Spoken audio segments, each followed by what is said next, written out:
Hi guys! So welcome back to our YouTube channel. So this is me Chloe. So ngayon ay gagawa tayo ng bracelet.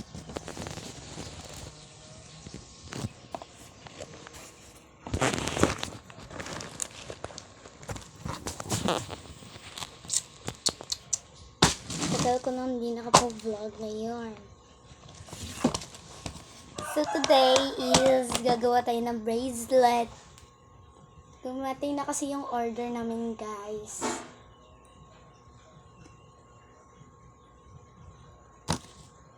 So sabi ng pinsa namin, magbibili daw siya. Ano ganito? Sky blue cut.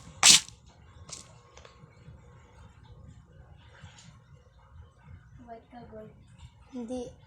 Ambal ko sa'yo, bawal gold. Kaya manug-ubos na. Di ba guys? Ang ganito ka. Wala, narintan ko.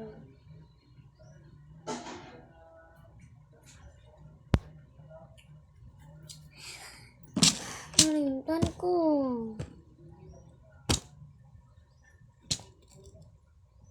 Naintog yung ambal niya. Sky blue na lang, pink. Ay, oo, awan na yung ambal niya. Pink kalit.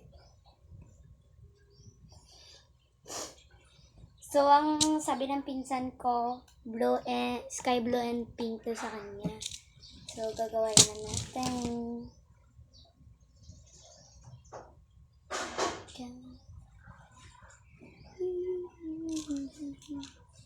Una, ay sabi niya daw ng ganito.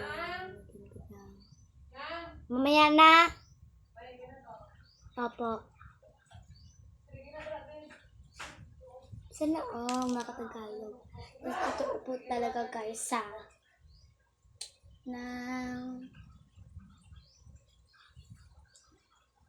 totoo po talaga guys, ano po yun, Ilonggo po ako.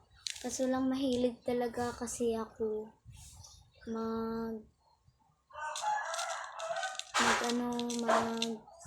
mag-Tagalog. Sana nga naging Tagalog na lang ako. Alam niyo guys kung bakit ako nasanay mag-Tagalog. Kasi nasanay na ako sa best friend ko.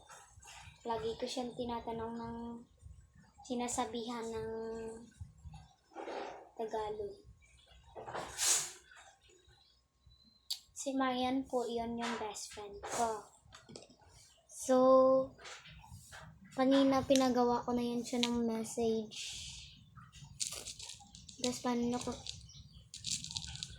niyo ba kung paano gumawa nito? Tuturuan ko kayo guys.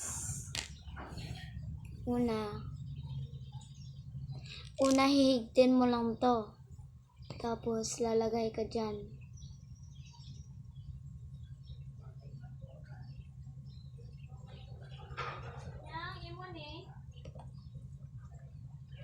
Where? Kaya ate. Si Vietnam. Ah. Iyan na nito. Can you jump that? Hinaya lang. Ito po yung sibit ni ate. Nawigit. Nalagyan.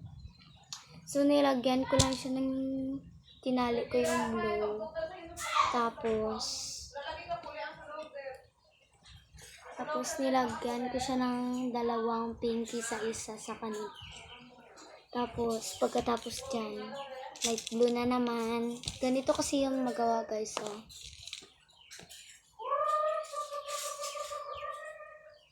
Tapos mamaya gagawa ako ng flower.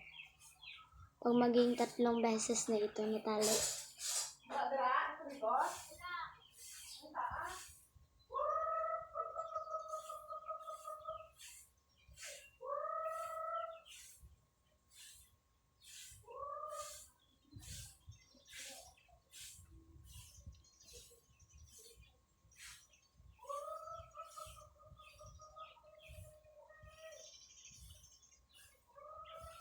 Yan. Tuturuan ko kayo mag ano guys ha. Mali pala, mali. So guys, ipaparto ko na lang po guys. Kasi lampas na to eh. Bye! Part 2.